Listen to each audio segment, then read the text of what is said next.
Now you have social media, which is just so big in Solomons and across the region, and there's so much information that's out there, and some of it's not true. What do you think about the next 40 years for Solomon Islands?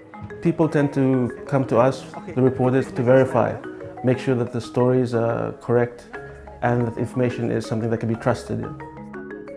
It's even more important now than before to do what we do. I'm Evan Wasuka. I'm a reporter from Honiara, but living and working here in Melbourne. I'm a reporter with Pacific Beat, which is the current affairs program on Radio Australia. Gareth, we ready to start? It was quite a bit terrifying having my first week as a presenter. So, in 10 seconds. I've listened to it as a journalist in the Solomons, and it makes me really happy to be part of the team and covering this region which I'm really familiar with, and it's part of me basically. And that brings us to the end of Pacific Beat. I started this year, and one of the big stories I covered was the Solomon Islands elections.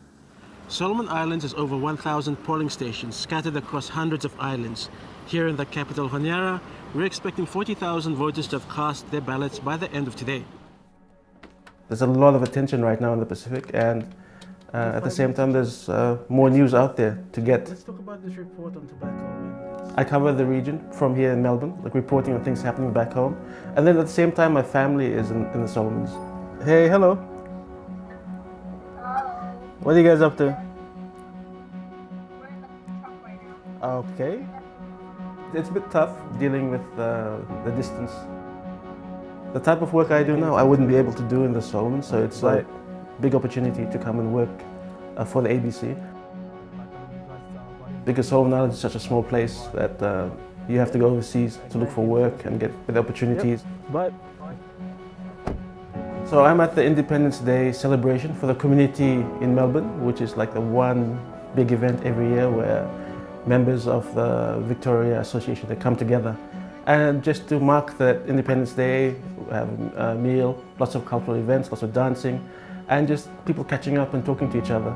So I'm going to use this as a chance to get some interviews for the One-Top program, yeah, and just get some people talking about what they think about independence and the significance of 41 years for Solomon Islands. Well, I think it's a time for, like with any Independence Day, it's time to reflect and look back and, you know, where did things go wrong, where did things go right, and to learn from that.